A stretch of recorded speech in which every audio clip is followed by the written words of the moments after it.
Hey people, I wanted to tell you that a documentary I did the narration for called Sidemen, Long Road to Glory begins its U.S. theatrical run with a premiere on August 18th at New York's landmark Sunshine Theater on Houston Street. This is a movie about the incredible lives and legacies of three legendary bluesmen, piano player Pinetop Perkins, drummer Willie Big Eye Smith, and guitarist Hubert Sumlin, all Muddy Waters and Howlin' Wolf sidemen. Bonnie Raitt, Greg Allman, Derek Trucks, Susan Tedeschi, Tim Reynolds, Robbie Krieger, Joe Perry, Warren Haynes, and Johnny Winter are just some of the musicians who appear in the film. It's a great look at the influence and impact these three incredible musicians have had on rock and roll and all popular music. New dates and cities are being added all the time. Check SidemenFilm.com for details.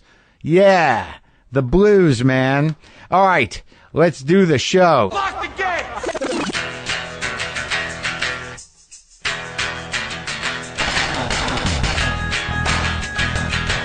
All right, let's do this. How are you, what the fuckers, what the fuck buddies, what the fucking ears, what the fuck nicks, what's happening?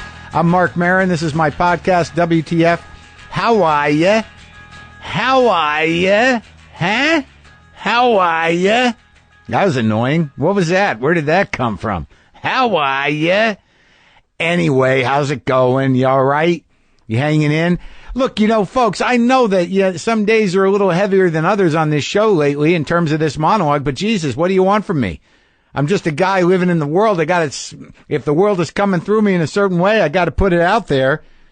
I am recording this a couple of days before it airs. So given the world we live in, I don't know what's happened. And I'm just letting you know that the world is on fire more than it is.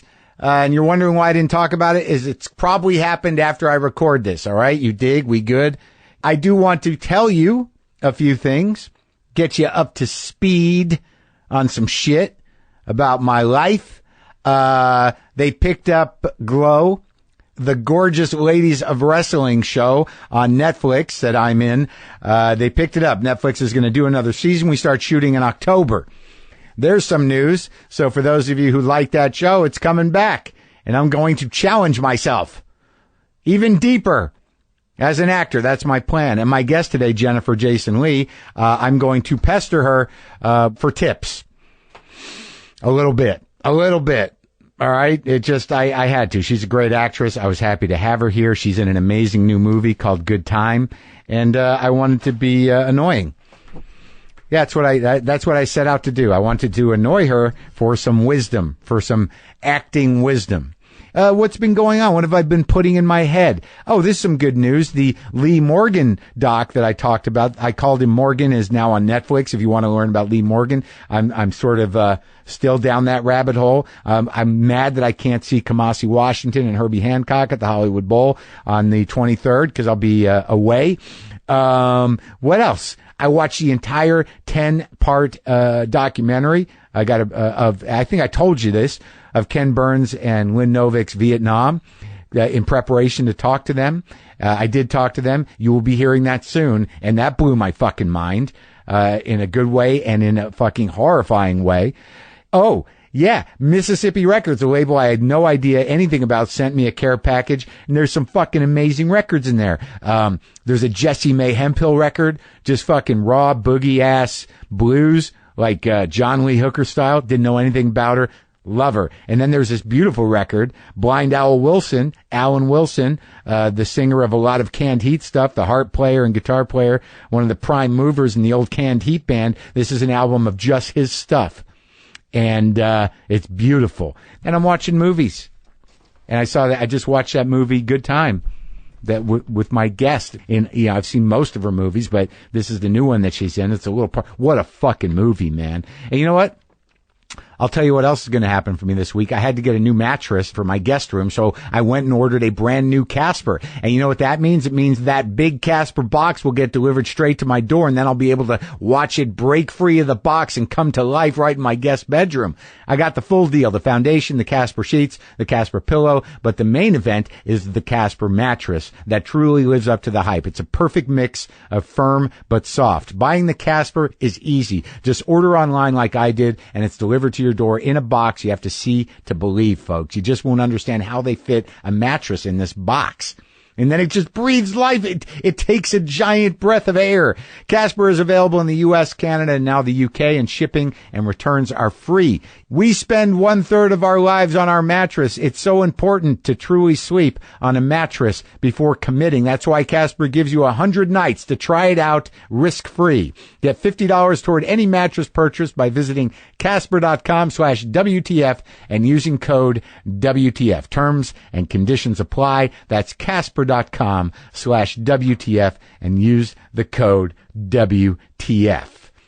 Oh, I told you I'd read this. I'm going to read this. So some of you remember, if you listen to it, the dream I had about my house. There's a party going on at my house. Everyone's in costume but me, but I may be dressed as a younger me. I leave through the back door of my house. I walk down the hill. There's a swampy, disgusting pond there, and I'm walking around it. And then out of the ground, I see a giant, fat, huge boa constrictor snake just come out of the ground and then enter the water. And then I walk along the side of it and through my neighbor's fence. And then there's a freshwater sort of look like a irrigation ditch, and in it was, I believe, a dolphin and a seal. But I just remembered the dolphin, and the only thing I thought that was weird in the dream was like, what's that? Why is there a seal and a dolphin here? So somebody, a woman named Arian, sent me an email that says your dream. Now, and she went to I think a dream interpretation website. I used to do a segment on the live radio where I'd have I'd interpret dreams, but I haven't been doing that, but she did it for me. So it just says costume party. To dream that you're at a costume party suggests that you are trying to escape from demands of real life. You want to enjoy life and not worry about your daily responsibilities. And I imagine because it was a younger version of me, maybe I want to go back. I don't know. Pond. To see a pond in your dream represents tranquility. Huh. No. You need some more quiet time to yourself. It is a time to reflect on your situation and what is going on in your life. Okay. Alternatively, a pond suggests that you tend to keep your feelings contained and in check. You are an emotionally calm person. Nah. I'm going to go with option 1 on that one. But it's conditional because it's a swampy, muddy pond. Oh, here we go. To see muddy or dirty water in your dream indicates that you are wallowing in your negative emotions. Yes. You may need to take some time to cleanse your mind and find internal peace. Okay. Snake. To see a snake or be bitten by one in your dream signifies hidden fears and worries that are threatening you. Your dream may be alerting you to something in your waking life that you are not aware of or that has not yet surfaced. Yeah. If you dream that a snake is submerged in water, then it implies that you are unknowingly letting your emotions influence aspects of your life. Alternatively, it represents repressed sexual urges or hidden enjoyment of sex. Wow. I'm gonna have to process what a hidden enjoyment of sex is. That sex you're ashamed of that you do by yourself alone watching. Oh, never mind. A seal. To see a seal in your dream refers to your playfulness and jovial disposition. Seals also symbolize prosperity, good luck, faithfulness, success, security in love, and spiritual understanding. I think I got maybe 2 of those. You have the ability to adapt to various emotional situations. Yes. I happen to dream of a seal and dark ocean water this week too. Maybe it's something in the air, although I think it may just be a subconscious reflection of your sober anniversary, what you were, what you have become, and how you will continue to grow, and the uncertainty of that to some extent. Thus, the contradiction of the symbolism in your dream. Anywho, have a great Tuesday. Thank you. Thank you, Arian. That was nice, and it was provocative, and I enjoyed it. I don't usually do these, but it's sort of a crapshoot what's going to compel me to read it on the air. I come to you asking for help.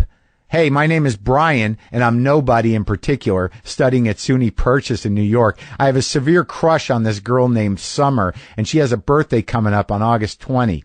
I know for a fact she's a big fan of the show and of you, so I'm hoping that if this message gets to you by some miracle, you could help me out somehow. Maybe recording a video birthday wish or something. I don't even know what I'm asking for. No hard feelings if you just tell me to piss off, but it'd mean the world to me and to her. Thanks regardless, Brian. Okay, Brian. Well, piss off. And happy birthday, Summer. One other one, because this leads into something else. 1 year sober, subject line. Hey, Mark, I was coming up on a year of sobriety and I listened to your rant or prologue or monologue before the Lucas Brothers interview, and I can't tell you how cathartic it was to hear you just spell out exactly what I was feeling. I don't even know if I really identified what the fuck was going on with me, and then you just up and nailed it. This is definitely not the first time you helped me out. Your interview with James Taylor in particular gave me some hope and a game plan while I was still out there getting fucked up, which just goes to show you that you never know who's going to save your ass. And then I get out of rehab and you make a fucking hilarious season of Maron that felt like it was just for me. I mean, I can't even have these jokes with my closest friends, man. Anyway, I never write these sorts of things, but when you said that your sober date was the same as mine and that you write an email to the girl who helped you get sober, whether she's receptive to you or not, just like I just did, I figured I had to reach out to say thanks, man. Not just for me, and not just for this sober business, but thanks for helping us all stay a little saner in this insane world. You're welcome. You're welcome, buddy. Chris. You're welcome, Chris. And I did get a response from that email. It said, if I want you to get in touch, I'll let you know. That stung, but what was I expecting? I'm like a fucking, yearly stalker with the same fucking email. It's like I got to fucking check myself. You dig what I'm saying? Got to check myself. Folks, you don't have much summer left, do you? Nope. Don't waste any of it online at the post office, all right? Just do what I do and mail everything from postcards to envelopes to packages, domestic or international, with Stamps.com. Stamps.com lets you buy and print official U.S. postage for any letter, any package, any class of mail using your own computer and printer. You don't have to go to the post office during specific hours because Stamps.com never closes because it's in your wherever you want it to be. They'll even send you a digital scale that automatically calculates exact postage and helps you decide the best class of mail based on your needs. So now I have my own little post office right in my garage, and you can have one in your house too. Get the Stamps.com service right now with a special offer that includes a 4-week trial plus postage and a digital scale without long-term commitments. Just go to Stamps.com, click on the microphone at the top of the home page, and type in WTF. That's Stamps.com. Enter WTF. Stamps.com. Never go to the post office again. Jennifer Jason Leigh. How great is she? Had a weird coincidence. Like, I knew I was going to talk to her. I didn't know what I was going to talk to her about. I was nervous about it as usual. I'm watching TV the other night before I talked to her, and Fast Times at Ridgemont High comes on. I see her as a young woman, and then and then 2 days before that, I watched her new movie, This Good Time. Holy shit. This fucking movie is crazy. It's crazy awesome. Crazy. And I don't like using the word awesome, but I didn't come to it. It was sent to me as a link, as a screener. I knew nothing about it. I didn't know there was buzz on it. I didn't know that it was a con. I didn't know who the directors were. I didn't even know who the guy who was in it was. All I knew is she was in it. Okay. And I watched it and I couldn't believe it. Like, it opens and I never knew what was going to happen. It's basically a movie about a bungled crime that just keeps getting weirder and crazier. All right. And it's visceral. Like, for me, it brought to mind that movie Narc from a few years back, and also, Gary Oldman's movie, Nil by Mouth. It's just raw. Everything's sweaty. It's close up. It's just, there's an intensity to the fucking movie, and it just never stops moving. And it's a crime movie, but there's just a lot of heart in it. You just feel for these people in some weird way, and the ending's beautiful, and Jennifer Jason Leigh is amazing. So I came to it with knowing nothing, and I could not stop watching it. I want to watch it again, but now I'm going to have to go to the movies like everybody else, which is fine. So the dude who was in it is this guy Pattinson. What's his name? Robert Pattinson? Is that his name? I told my friend Lynn I saw it, and she's like, "How is Robert Pattinson?" I didn't know if he could pull something like that off or act. I'm like, "Who is he?" And she's like, "He's the guy from Twilight." I'm like, "I still don't know." So he was great. So there you go. But I did, like, even when I know, I don't know. Even when someone tells me what I should know, I don't know. Anyway, I had a lovely conversation with Jennifer, and I'm going to share it with you right now. That new movie, Good Time, is now playing in select theaters, and she's also in the new Netflix series, Atypical, which is streaming now. She's also in the new Twin Peaks for some episodes, and she's been with me all my life, it feels like. So this is me talking to her the best I can.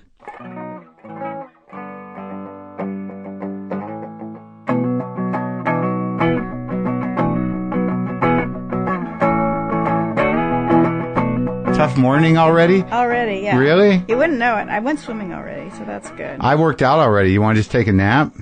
Yeah. I always want to take a nap, but I can't. I'm not a napper. You're not? No. I really envy people who can nap.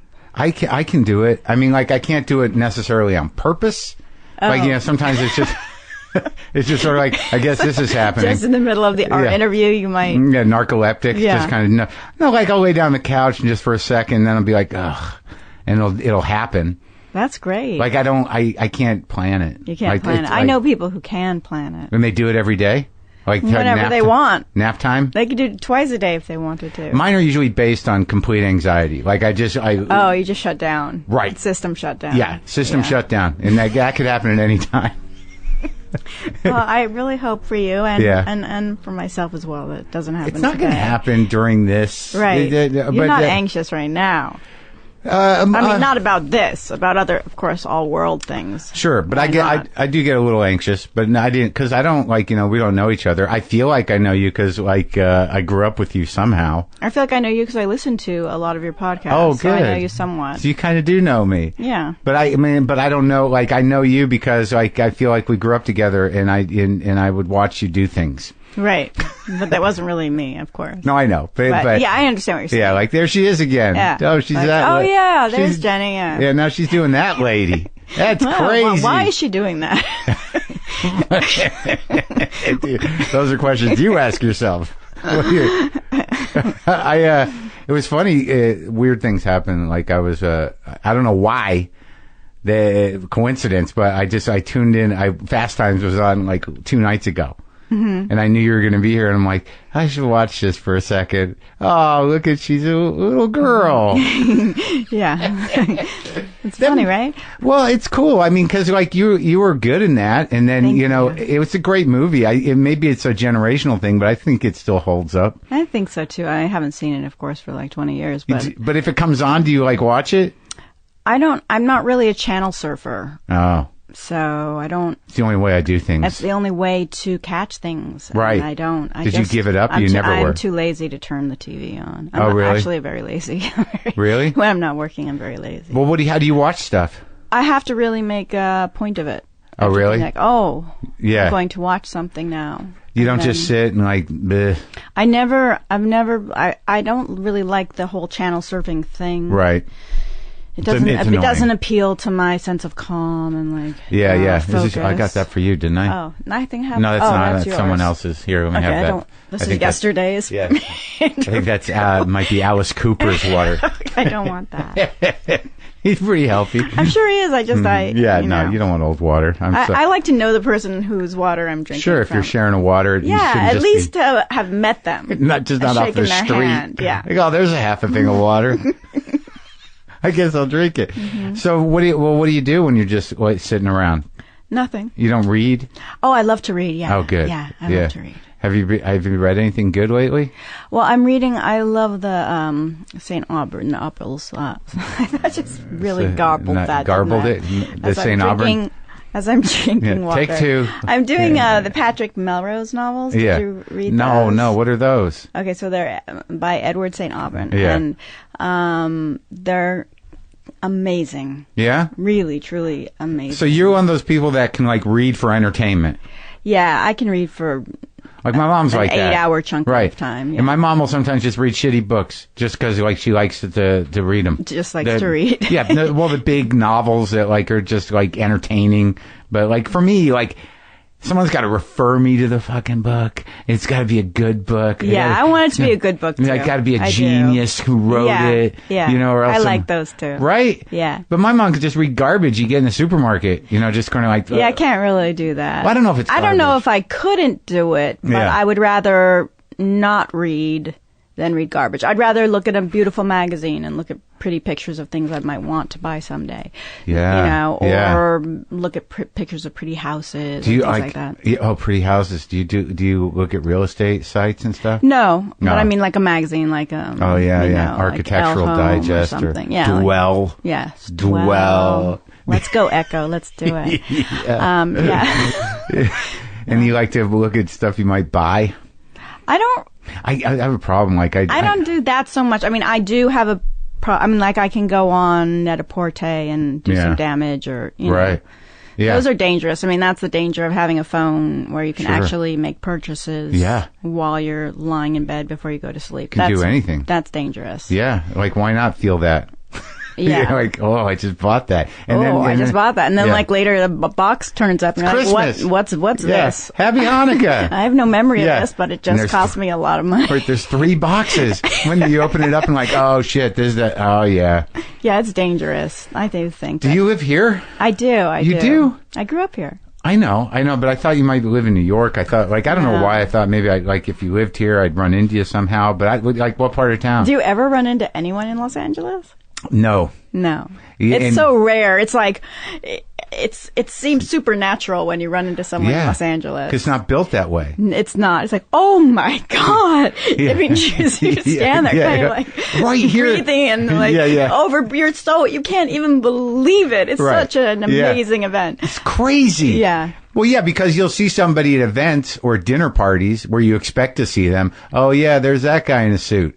You know, but like if you're just at Gelson's or something. That's what I'm talking about. That's like in New York, it happens every 3 minutes. You can't avoid people. No. Your whole life is swirling around you at all times. Yeah. And everyone you know and everyone whose name you can't remember. But in Los Angeles, it never happens. So when it does, it's extraordinary. So, I'm not surprised that we've never run into each other. Right. I guess I'm not either. But like when it happens here, you kind of got to circle a couple times. Like, is that?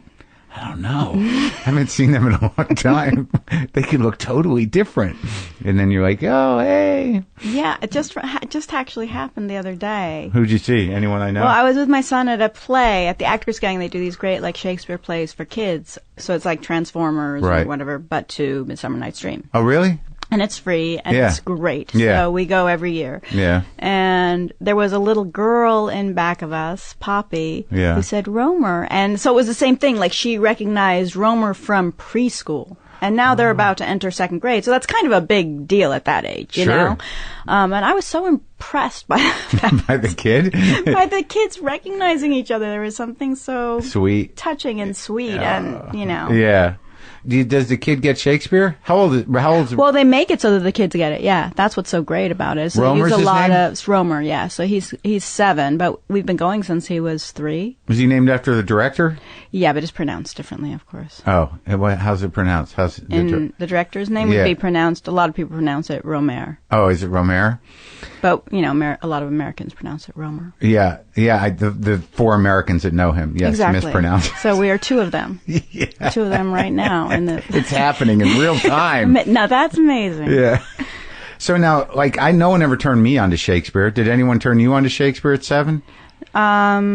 Well, I don't know the year that Romeo and Juliet came out. Oh, the movie? Yeah. Can you look it up? With DiCaprio? No. The other one, Bertolucci's or Bertolini's or You better look it up. I'm going to mispronounce a bunch of Italian names. But anyway, it was beautiful, and I was young, but not that young, and I saw it with my older sister. And she even had the poster. Oh, yeah, from that movie. I kind of remember the poster. In her alcove in her room. It was an Italian director, wasn't it? Yeah. Even Bertolucci. Yeah, it would make sense. It was so beautiful. Yeah, it was. I was a kid, so you know, I can be forgiven for not remembering. Right now, it's weird. I think I only remember the poster.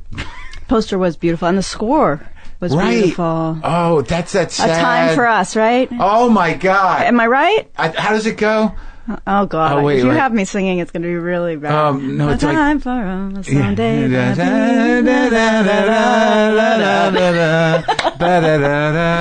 exactly. Wouldn't it be great if we were remembering the wrong song for the right movie? Or you know what I'm trying to say. But I do believe that was the song. Oh my! That song is like the melody of that thing is so sad. I wonder if we watched that movie if it would hold up. Wow. Wait, Zeffirelli. Zeffirelli, yes, exactly. I don't even know any of his other work, but now I Zeffirelli. That song, the reason why it creeps me out, it doesn't creep me out, it makes me really sad. Mm-hmm. Do you want to know? Yeah, sure. It's a weird story. Like when I was really young, my parents went on vacations, but I was a neurotic kid, and I always thought they would die in a plane crash whenever they went on a vacation, and I just assumed that they would die whenever they left. And we were being babysat by this woman who usually cleaned the house, and we went to her daughter's place, And, I don't know, it was a Filipino household. Doesn't really matter. But someone sat down at the piano and played that. And I'm like, oh, my parents are going to die. That is really sad. But they didn't die, right? No, they didn't. That would make it a much better story. But a much more sad story. Yeah. And I didn't want to, I just probably realized. Wouldn't even say I didn't want to be inappropriate because your dad did pass away. But not for that song. No. And that song had nothing to do with it. In a tragic way, yeah. I know. It just was one of those moments where I'm like, I'm being glib about. No, don't worry about it. I'm going to be all right? You're all right. Did you ever do Shakespeare? No, I never will. Really? I can't. But they have kind of. I can't do it. Okay. Let's just leave it at that. Have you tried? I don't want to try. I know it's not. I know I love to watch Shakespeare performed brilliantly, but that. For how long though? Really? For the whole time? Yeah, exactly. No, it's not. It's just not my. I can't. Yeah. The verse. It's hard for me. Yeah, I can't read it. I try very hard to pay attention while it's happening in front of me. The stories are great. Think of how many. Yeah, the greatest. Tighten them up. The greatest stories and themes, and we've been using them forever and ever and ever, retelling them in so many ways. Yeah, and just using them in life as allegories for things that happen in our own lives. Yeah, it's nice when it's a reference or a quote. Then I can handle Shakespeare. I can't handle the quote. No. I can't. I've been taught about Shakespeare by great Shakespearean actors right there where you're sitting. Like Ian McKellen did Shakespeare for me right there to my face, and it made sense. Right. A great actor. Kevin Kline doing Shakespeare makes sense. Right. But everybody else sounds like they're, doing this weird rhythmic thing, and I don't even understand what they're saying. And that happens a lot. It's very hard to stay engaged. But there are a few people that do it, and they do it so beautifully. Like one of the first plays my mom ever took me to was A Midsummer Night's Dream. And you loved it. You loved it. People dancing around, dresses. It was great. And they had the great theater director whose name I'm forgetting. I'm forgetting everything. I am too. Good. So we have that in common. Yeah, I think we're contemporaries. I guess it's starting to happen. It's the early onset. Yeah, something. I hope it's early. Well, that's what I was wondering with you. Like how when you do films, how much do you remember doing them? Do you know what I mean? I remember.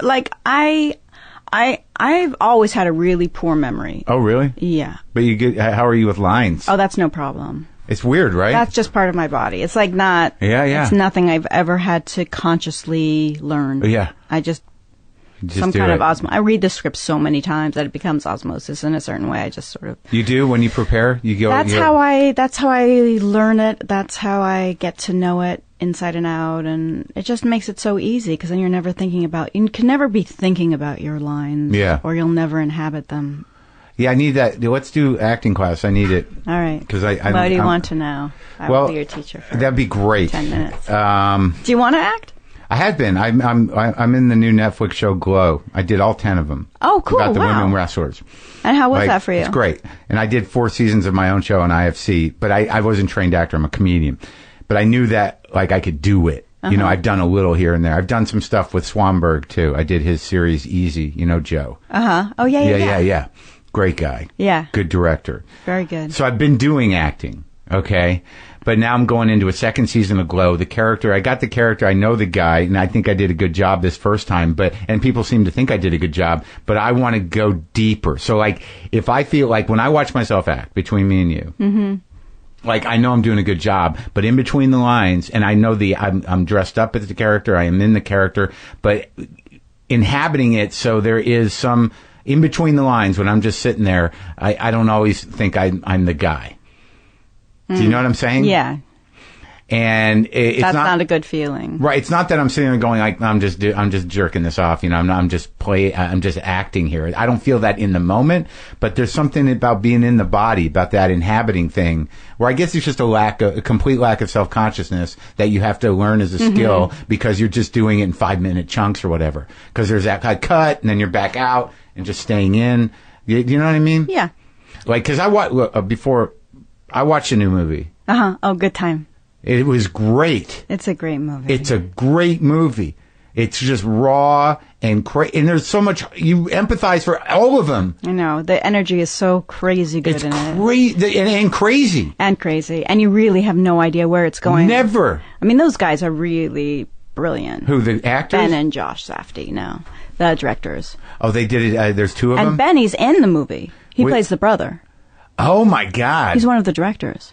And he is completely transformed in that movie. At first, I didn't even recognize him. Yeah. And Patterson is incredible. He's really good. Yeah. And who plays the other guy? Buddy Duress. He's amazing, right? What's his last name? Duress. What's he from? He's done some other movies with the Safdies. I don't know the Safdies' other work, and I don't know. Oh, you should. You would love it. You would love it. Oh, what are they? They're incredible. Daddy Longlegs and Heaven Knows What. Oh, good. Okay. I got to check them out. I didn't do a lot of back research. You know, they sent them. Good for you. I didn't know anything about the movie. You have a free summer. Isn't that part of your job? No. I'm relaxing. I watched the movie, Jennifer. I watched the movie. What do you want from me? Good. That's good. I could have come in here and be like, true. And look, you I'm channel not... surfed and saw some of Fast. Yeah, Fast Times. You got it down. I'm all done. I get beginning and the end That's here. Good. Yeah, I'm impressed. Now you just got to fill in the center. Okay. It's easy. Okay. What? But no, think about it though. I came to that movie not knowing the director, not knowing it was a con, not knowing how big your part is, not knowing anything about it. I didn't even know who Pattinson was. When someone goes someone said how do you do in this? I was wondering if he really act. I'm like, what else has he been in? And they're like, Twilight? Is that it? One of the vampire things? I'm like, I would not know that. How the fuck would I know that? Right. So everyone was new to me. That's so great. Except That's for so you, great. right? And I had no idea what the movie was about, and I turned it on, and it just opens with the Safdie brother of him in the therapist's office. And how great was that therapist, by the way? Great. Was he an old actor? There was a lot of old character actors I think in there. he's a lawyer in real life. Really? Yeah, but so compassionate and so good. And so the thing about working with people that are non-actors is if they're well cast, they're so good. Like the bail bondsman and his wife were. They're great. They're real. They're real bail. Yeah, that's their place. No kidding. Yes, they're their operation of business, and that's what they do. Oh my God! So they're so good that you've got to be like. It's a risk, but if it works, it's good. If it works, also it makes the actors have to you really have to be in it, and not, otherwise you look like you're overacting. Yeah. Well, I noticed that there was an energy to it. There was a rawness to everything. And the violence in it. I don't know how they did that. The movie was made on a, shoestring budget. Yeah. And those punches, when they land, it hurts your stomach. I mean, you feel it. It's like watching Raging Bull, but on, right. In the sense of being in that moment and feeling so... Yeah, visceral. Absolutely real and visceral, Yeah. Well, I'm happy that you had such a good experience. It's such a great movie. But your part, we could learn some acting from that part. Because, it's not a huge part, but, within seconds, you're not entirely sure of who that woman is, but, then you realize, you kind of do know who that woman is. How do you prepare for something like that? You read the script over and over again? Well, no, here's what they did, which is really interesting and which, Quentin Tarantino also does, which they wrote a whole backstory for the character. You like that? I love it, yeah. Because if they don't do it, I have to do it. So it's nice to sort of, and when I'm doing it, I'm just creating it off of the script and my own imagination. Right. And maybe some research, auxiliary, research I've done or whatever. But when it comes from the director, this is really what they want. And so they had an entire backstory for this character. They had images for this character. And okay, so I don't think that would be any spoilers. What was some of the backstory that you locked into? Well, just the difficulty of living with her mother, her mental illness, the medication she's on, how she first met Connie at a drugstore. Oh, okay. Oh, wow. So they wrote a whole novel behind this thing. Yeah, literally. It was 10 pages long. And, oh, wow. How, what their dating was like and how the mother never liked him and. And what do you do with that information? I was giving backstory on my character and I took it in, but I was I don't know that I used it. You consciously use it? You consciously integrate? You take... I think so. I try to. It's if they gave me a list of, prescriptions she was on, I read about each one. Right. Okay. So they gave me the name, and then I do the research on that. And right. Like, you know. Oh, I see. So, like, and if somebody asked you about, like, so what's your relationship like with your mother, you'd be able to answer it fairly specifically. Yeah. Yeah. I get it. So, yeah, the thing to do, I would say, if sounds really silly, What? me What? giving you like any. What are you but talking I would about? no, just like if you're in a scene, Yeah. and you're feeling sort of out of body, Right. is to get back into your body by Sure. something, even if it's just scratching your arm. Sure. It's going to give you a physical sensation that Right. is real, that grounds you. Right. Get in the present. Yeah. I can do that, but for some reason I always think that there's some trick that's going to make me just have this guy's memories. You know, like just, Well, yeah, if you keep a journal, like the first thing my mother instilled in me was, you know, a love of research, but also she said for every character I did, and this is like when I was doing plays at school, yeah. to keep a journal for the character. What were some of her movies? She wrote Georgia. Oh, that's a good movie. Yeah, she was a great writer. She wrote Pollock, Jackson Pollock. Oh yeah. With who played Pollock again? Ed Harris. Yeah, that was good. Yeah, and he directed it. He was amazing. That's great. She wrote The Company for Altman. You got to work with him. Mm-hmm. So what was he like as a director? Oh, fantastic. I mean, like, because I love that movie. I love Shortcuts. I'm one of the few people that thinks it's like, I've always thought it was a celebration of life. You are one of the few that think that. I don't know why. Maybe it's because I'm a depressive or an anxious person, but I thought You it was felt right at home. Yeah, I just felt These are my people. I felt like it was honest. You know what I mean? Yeah. Yeah. I get that. I understand. Yeah, no, he was really mischievous and fun, and he felt that a script was sort of a skeleton, like an outline. Yeah. And that our job was to flesh it out.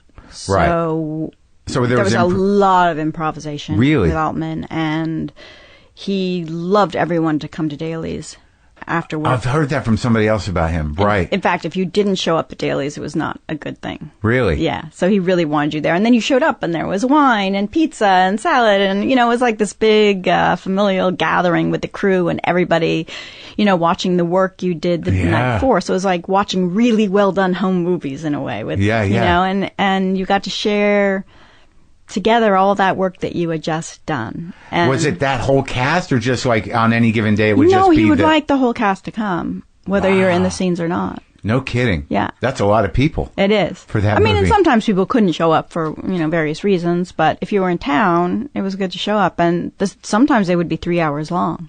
So you really grew up in this I did. business. It just seemed like that's what people do when they grow up, you know? Right. Why not? Why not? Are your parents friends? Were actors? I mean, a lot of them were, sure. And writers and whatnot? Yeah. And you grew up where? Beverly Hills or the Valley? No, Hollywood. Hollywood. Wow.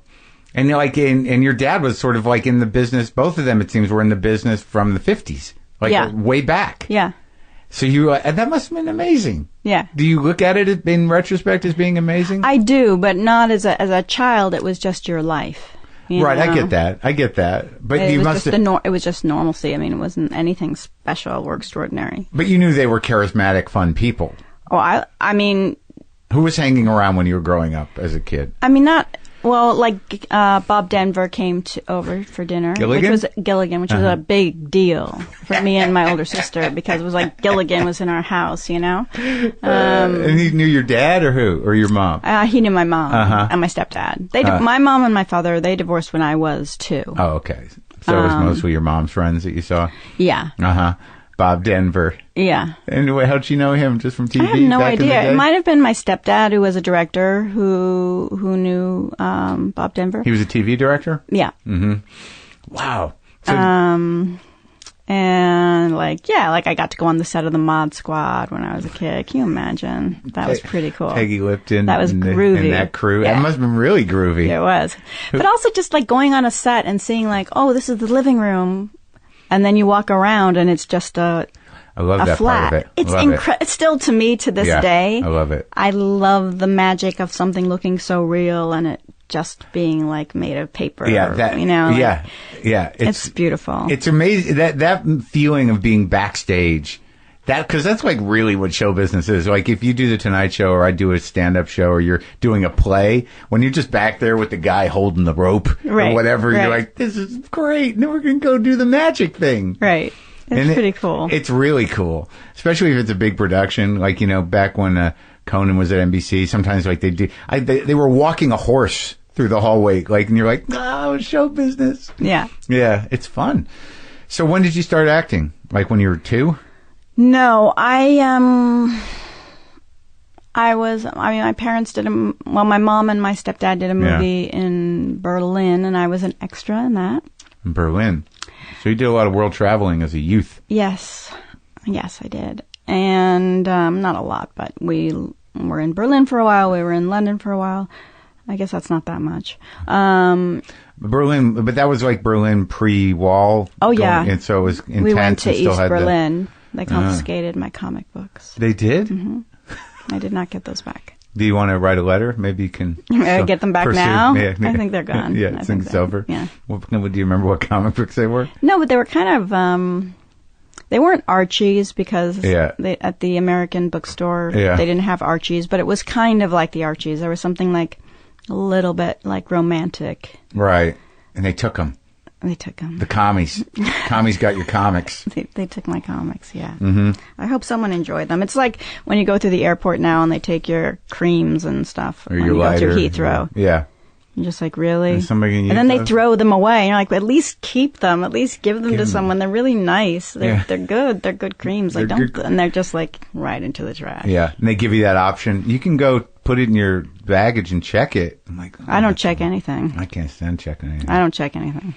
Never? Mm-hmm. Never. I tried my best not to. What's your trick? I mean, what if you're going away for like 4 weeks? I've gone away for 3 months. I do not check. But you do laundry. Yes, I will do laundry. I will ship things. I will not check. Ship things. Yes. If need be, I will ship. Yes. What I do is I use a duffel bag. It's my trick. I got an extra large duffel bag. And you can't take that on board. No, you can because it's a duffel bag. It's just a duffel bag, right? So it's like I have a large like Filson duffel bag, and no matter how much stuff I have, like if I go away for a month, I got to pack a lot of shit. So I'll pack it up, and it's huge. But with a duffel bag, you can kind of hide it behind your back. Oh, so you kind of they don't make you put it in that little thing. Not if you like hold eye contact and just sort of. Oh, you've got some tricks. Well, maybe you should use some of those in your act. I'm doing it. Okay.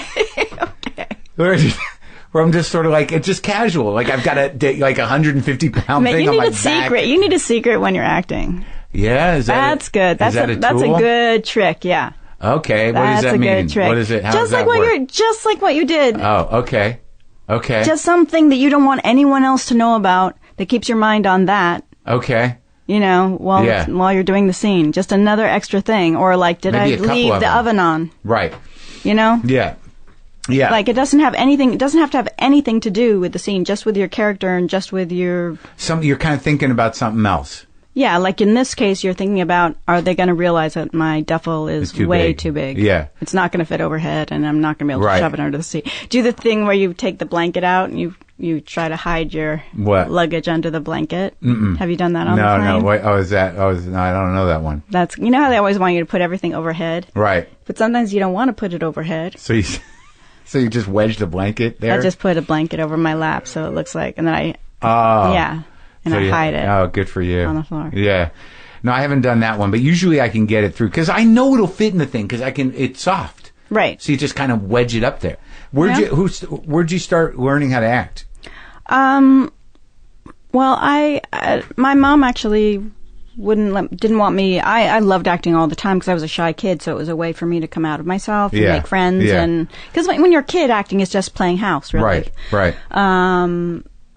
So, yeah, when I was a kid, it was like, you play divorce, I'm serious because it was the 60s, so everybody's parents were getting divorced. So it'd be like, I'll be married to you, and then later we'll get divorced, and then... That was part of the playing house bit? Yeah. That was all part of it. And I'll divorce you, and I'm going to marry him, and then I'll marry... That's cute, but sad. Yeah, it's life. Yeah. But, yeah, we didn't think it was sad. No. That's what's so funny about it. Because it happened when you were young. Yeah, because it happened when we were young, and it's just like the way things, Everybody, it was happening to everybody. Not everybody, but a lot of people. And how many siblings do you have? Well, my older sister just passed away in December. Oh, I'm sorry. And I have a younger sister, Mina. Oh, that's okay. We're very close. Oh, that's sweet. So you didn't but your mother, did she teach you how to act? Did you you must have schooled somewhat, no? Never? Yeah, I did. I went to Leigh Strasberg had a summer program in Los Angeles, at the Leigh Strasberg Institute. Was he there? No, he didn't actually teach me. But I took classes there. John Lenn was a teacher I studied with for years. I've heard his name before. He was a great teacher. Yeah. He just thought we all have so many characters within us, and the only difference is the behavior. So he was very much about behavior for the characters. What does that mean exactly in your mind? So we all have characters within us. It's just a behavior. Well, how would you describe behavior? What someone does physically, right? Yeah, exactly. Behavior physically, and I guess what they actually do. Yeah. But that could be talking, could be anything. Yeah, exactly. So it's actually anything, but it's anything that changes you. Oh, I get it. So you're just and it makes you become more the character. So some characters may use their hands very expressively, maybe someone who does a lot of speed or something, might. Sure. Or you choose not to use your hands. Or someone might be very, very still. Yeah. So you make choices around the behavior. Yeah. But the characters... That's how you find the characters through the behavior. Well, I did that. So good. Check. You're done. You are good. I'm fucking on top of it. Now you got the secret thing. Yeah, the secret thing, the behavior physical thing. You're done. You're yeah, good. what else do I need? The journal. Oh, that's journal. Work. That's I didn't know if we followed through with that. What do you mean about journaling? You write you write as much as you can about the character and early memories that have, maybe you reference your father in one of your scenes. Right. But right now, when you're referencing your father, you might just be referencing your own father, or you might not be thinking about anything. That's right. That's the bigger problem. Nothing. You're just thinking of remembering to say father, and then whatever the rest of the line is. Well, I mean, I can attach emotion to it. I don't have I can look at a script and I can know where the emotions are and feel those things. But some part of me goes if I really want to take this to the next level or have a different experience with it, I should not just have the emotions and the words, but they should connect. Well, you shouldn't be directing yourself in a certain way. You should just be alive. So the idea of writing a journal is to write, let's say, 3 or 4 memories of your dad. Okay. When you were little. So even if you're not... Of the character or me? Of the character. Yeah. Dig it. And you can make them up, and they might overlap with some of your own actual experiences if you want, or maybe not. Doesn't really matter. You're not sharing it with anyone. It's your secret. And then when you talk about your dad in the scene, even if you're not consciously thinking about it, because you wrote those memories down, it's going to come through in a more realized way. You did the ritual. Yeah. So now the magic happens. Hopefully. Yeah. That's right. Could end in divorce. Yeah. I could just say, we're not bringing them back, Yeah, that's right. Yeah. Well, so how many, you just did the Hateful Eight with Quentin, or you done other ones? I can't remember. I just did that's the only one I've done. Yeah, and those scenes like that, because it was like a play. I mean, you're on that set, that one set. And talk about the magic of a set. I mean, that place, Minnie's Haberdashery, was built in Telluride. And then it was rebuilt at Red Studios. So it was very surreal for the actors to be working in Telluride and going in and out of this place. Exteriors? Interior and exterior, both. And then in LA, interior and exterior both, but on a soundstage. So the outhouse, it was only, in Telluride, it was, 6 feet tall by 3 feet wide, or 4 feet wide. No, 3 feet, I guess. But on the soundstage, it was 2.5 feet tall. Because it was a forced perspective, Oh, wow. So from far away in the distance, you just saw the snow and the outhouse, and it looked exactly the same. But when you walked up to it, it came up to your waist. That's crazy. Yeah. I've never seen, have you seen that before on a set? I've never seen a set of, I don't do any movies. Yeah, so. I've seen it because they do forced perspective a lot, like on Single White Female. That entire apartment was recreated on a soundstage. Oh my God. So you weren't. So the hallways would be, from here to there, but they would look like they went on forever. No kidding. Yeah. I didn't even know that existed. Yeah, it's incredible. Oh my God. Yeah, stop talking about the talk shows. Movies have incredible. Yeah. yeah. I mean, stop. No, I know. Well, I mean, like, my experience is limited. Yeah. I mean, I've done maybe 2 movies for 2 seconds. Right. I was in Almost Famous for a minute or 2. Oh, that's fun. Yeah, and I was and I went down and did the opening scene for, I think, Mike and Dave Need Wedding Dates for some reason. I flew That's it. hilarious. But it was in a bar. There was no soundstage. There was Right. It was perspective. real. I love working on sound stages. Well, it sounds like that. Well, you've done some real stuff. That's exciting. But what, like, those scenes, like, that character is such a messy, horrible, angry character in that one, in Hateful Eight. Oh. Yeah, just like, ugh. She's gonna, She's about great. to be hanged. Yeah, so I she's loved not it. in the best mood. No, I know. I loved it. I loved it too. I mean, I love that movie. I like his movies, generally speaking. Me too. And I don't ever find the controversy that everyone finds in it. I'm like, would you guys just, like, take it in? This is a fucking beautiful mess, man. Yeah. That guy, what's the guy? Goggin? Walton Goggins. Incredible, right? He is, isn't he? So, yeah, he's an amazing guy. And such a great actor. He and can do really anything, fun to work it with. seems Yeah. like, in Samuel Jackson. Oh, my God.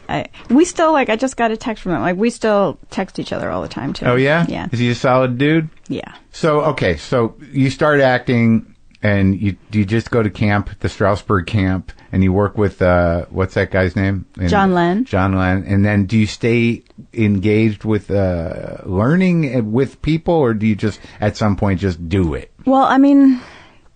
I know you yes always and no. learn. I mean, you're always learning. Right. Also because I'm always doing, or, as each thing necessitates research. Right. But yeah, at a certain point, I just started working. Yeah. And there's less time to sort of go to classes. I think Right. I worked with John Lenn for a while in his classes, and then I worked privately a little bit, and then I just was by At some point, did you feel like you're being there was there might be an issue with being typecast as, like, kind of nutty, a little scary person emotionally? No, for a while there was, like, the fear of, like, being typecast as prostitutes or things like that, After what, Last Exit to Brooklyn? There was Last Exit, Miami Blues. Oh, Miami Blues. And I'm trying to think. The Big Picture. Oh, yeah. Are you thinking, or do you have my IMDb page? Well, I don't know. Well, obviously, I'm not remembering every fucking movie you're doing. Like, you out of nowhere, like, my memory just works like, for wow, your Big Picture. your entire filmography. That would be very impressive. Well, I just want to make sure I know, because I've seen a lot of your movies. Right. And I just want to be reminded of them. The Coen brothers. All right, let's talk about working with directors, because that's my dream. Here's my dream. You want to hear my dream? Mm-hmm. So I've done this TV show. Like, I don't need to be a big actor. And I'm okay as a comic, and I do well with this. But I just want 1 or 2 scenes in a really good movie. Okay. And I'm kind of like the Coen brothers. I'd like to work with them. So, what's it like working with them? Because maybe great. I don't want to work with them. No, you do. You do. You definitely do. They're really fun. And they're very low-key. Oh, really? Oh, yeah. Just kind of hanging out? I was like, I think that was good. Yeah, that was good. Okay, we got that. We can, yeah, very, and they'll laugh if they think something's funny. Okay. But they'll be like, yeah, that was funny. Yeah. They're very, very dry. I love them. They're just both They're great guys. Well, Ethan likes to pace. Joel Stan. They're not sitters. Uh-huh. They're not like lazy sitters, like. Because I think there's this mythology of actors sort of directors guiding actors. It really through their depends. Acting. I don't know. Does it? That's not necessarily true. But it's like 50-50-ish? I mean, some directors feel that the biggest, one of the most important challenges of their job is to cast correctly. Uh-huh. And then you kind of, half of your work is done and you can sit back. Other directors really love crafting the performance with the actor. Uh-huh. And so every director is different, and there's no, better, worse, good, bad, whatever. I mean, it's... Well, I imagine the Coens are pretty meticulous with framing and blocking, and because everything is very tight. Like, I was not good at a certain point, I have to slap Tim Robbins. Oh, yeah. This is my big memory from that shoot. Which one? From Hudsucker Prospect. Yeah. And I was not great. This looks like I didn't want to hurt him. And so Joel came up and was just like, do it to me. Just... And that was even harder for me. And so I kept having to, like, slap Joel Coen's face. Yeah. Until I got it, like, right. And then it was, when it turned, like, just a little pink, then he was like, that was good. Okay. And so, yeah. And Tim is like 9 feet tall. Yeah, he's much taller than I am. That's a reach. Did you have to stand on a box to slap him? Maybe I did. I don't remember the box, but that would not be surprising. He is very tall. Yeah, and like there's another movie that I was going through your things that because I read that book, Bastard Out of Carolina, and that book like destroyed me. Yeah. And then I remembered seeing the movie, and like I didn't realize that Angelica Houston directed it. Right. So that must have been amazing to work with her. I don't know if she directed a lot. Was that her only directorial thing? I think it was her first, but I don't know if it was her only. She's a good actress. Are you guys friends? Yeah, she's a wonderful actress. I mean, we don't see each other a lot, but when we see each other, it's always nice. So the 2 movies, how many did you do with your ex-husband? 2? 2 or 3. Margot at the Wedding, right. Greenberg. Yeah, were you guys still married at Greenberg? Yes, we were. Oh. Yeah. That was shot in my mom's house. You did? Yeah.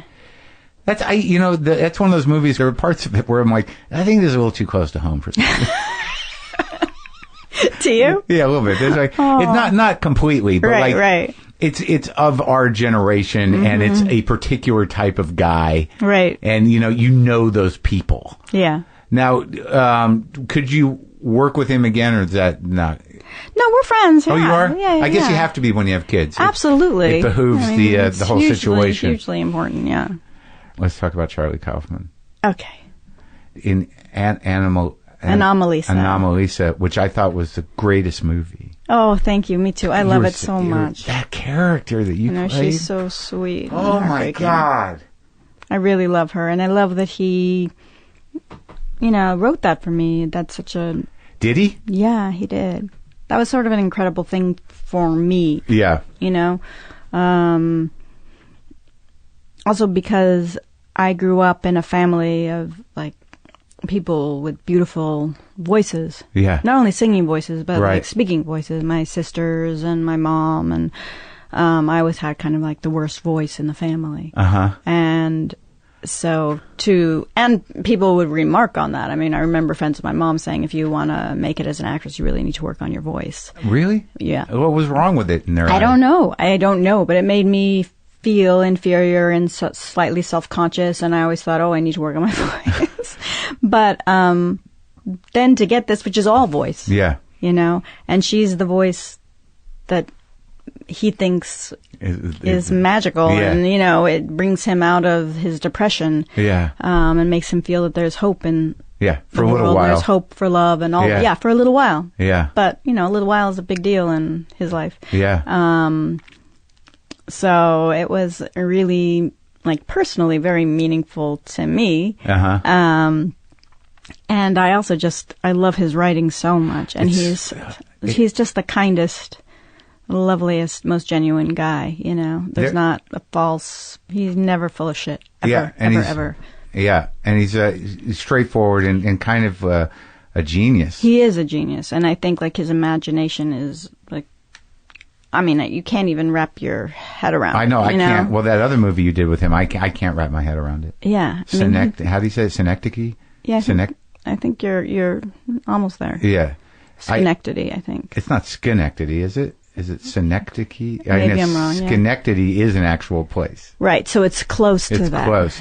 But I couldn't, I remember seeing that movie, and about 9 hours in, I was like, I don't think I'm getting it. It's okay. Just let it wash over you.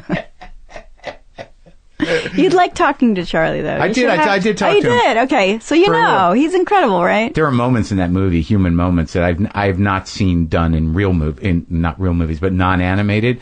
There are moments about what it is to be on the road, to live that life. Oh my God! Just checking into a hotel and being in an elevator with a perfect stranger and having that awkward, because it feels like it's shot in real time. Yeah. And just all those awkward moments with strangers. Yeah.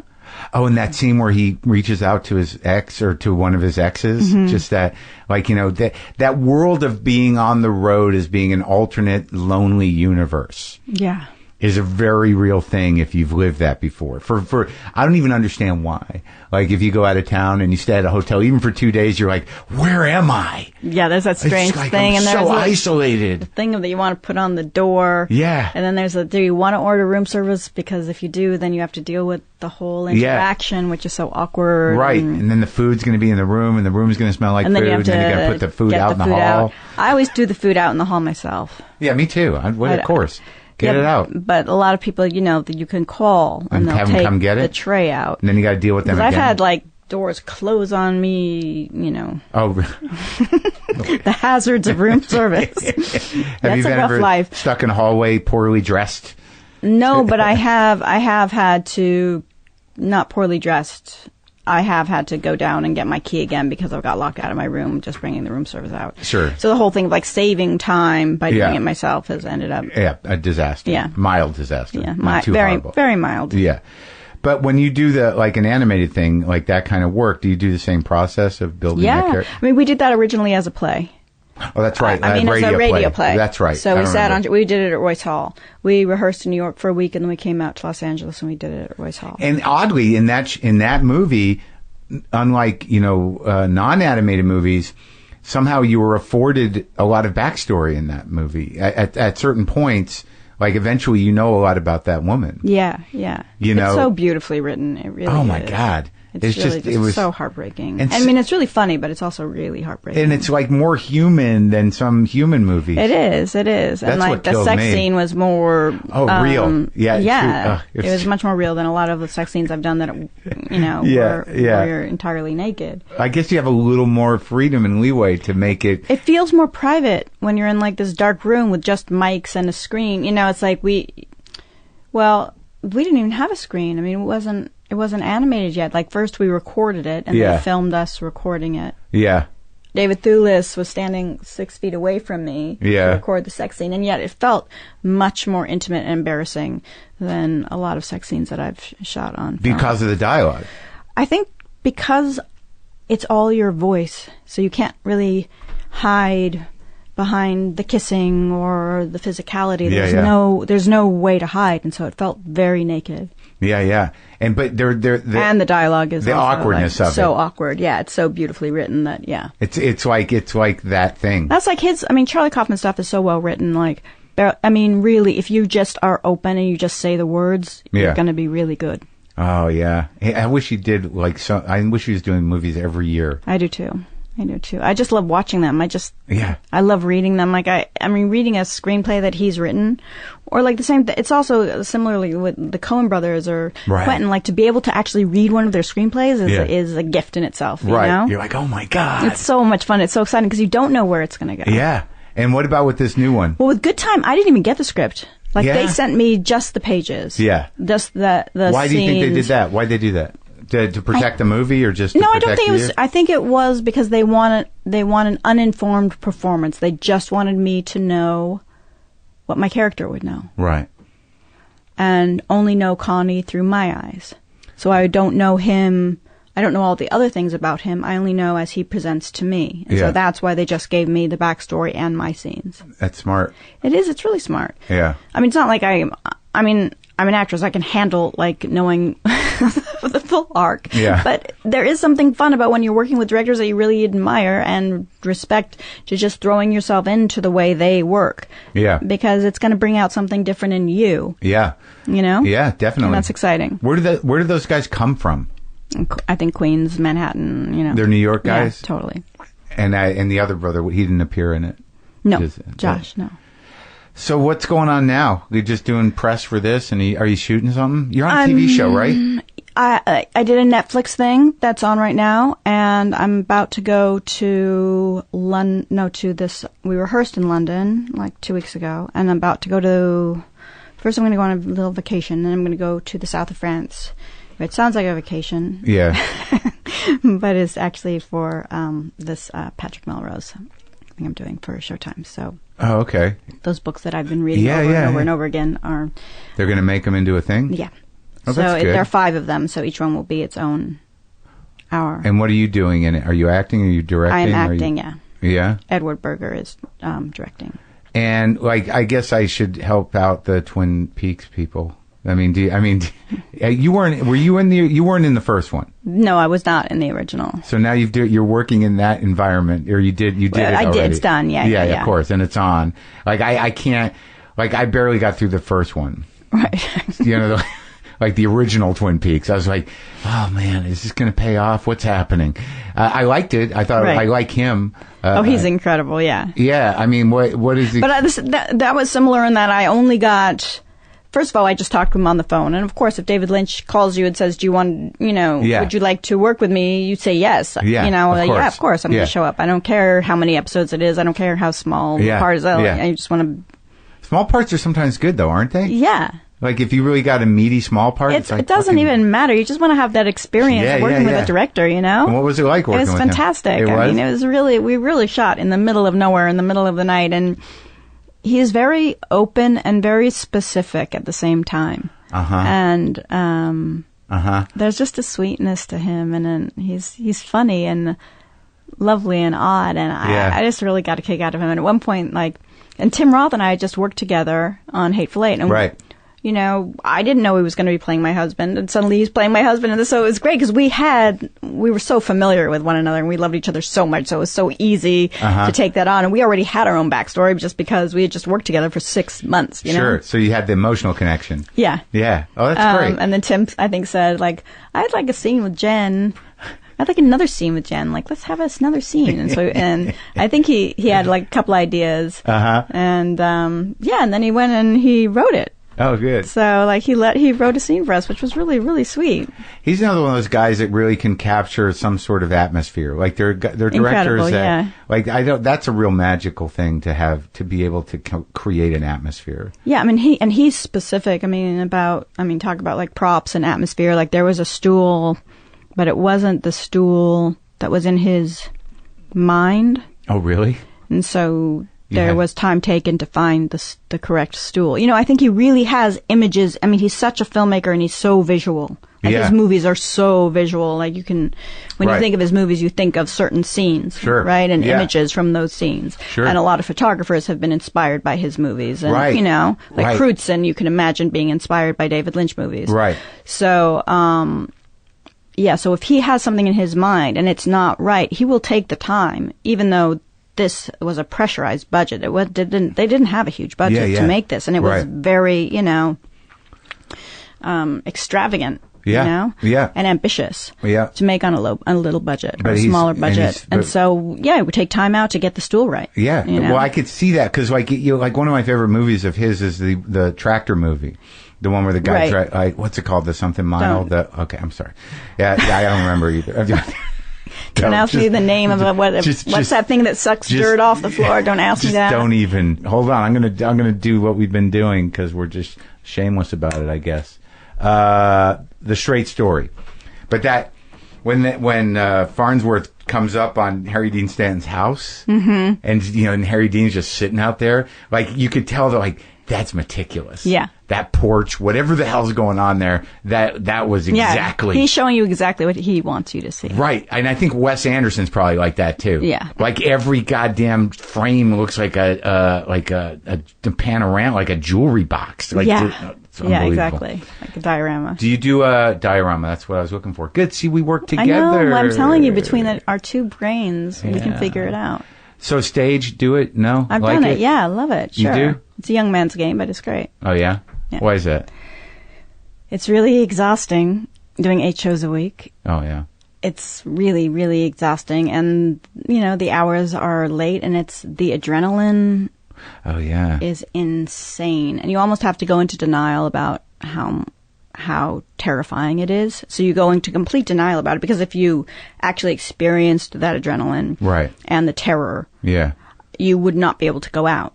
Right. So you have to kind of box it away. But when it's done, when the show comes down, you're suddenly like, how the hell did I do that? Right. How did I? Right. And you're suddenly so tired. Right.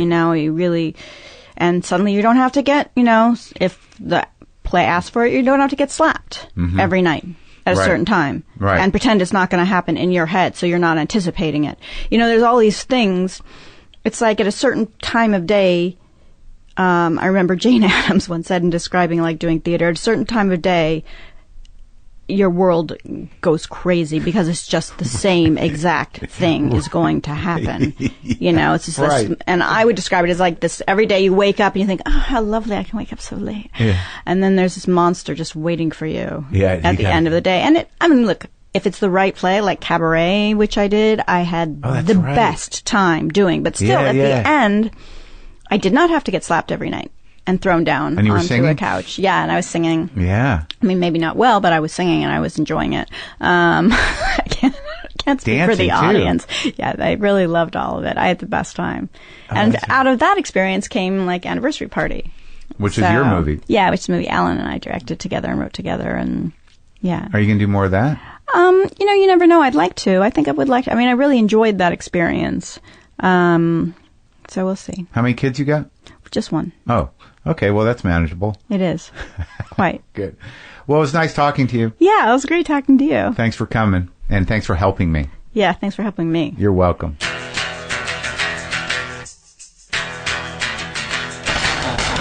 Okay, that's it. Go see that movie. I'm telling you, man. Go see Good Time. It'll fucking jack you up and move you, and you're not going to know what's happening ever during it. No way to call it. All right, so go to WTFpod.com if you want to get the new book, Waiting for the Punch, or get on the mailing list, or, you know, get into those archives of the other 800 episodes. What else? I got blues on the brain. Maybe I'll just pick up a guitar and play some stinky blues.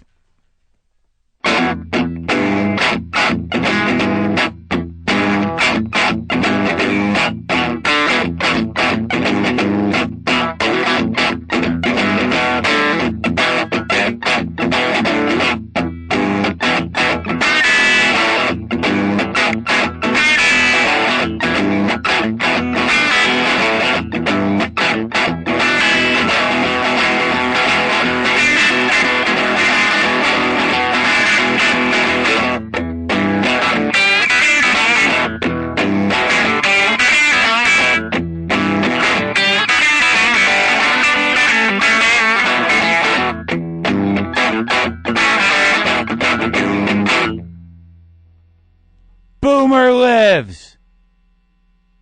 Boomer lives.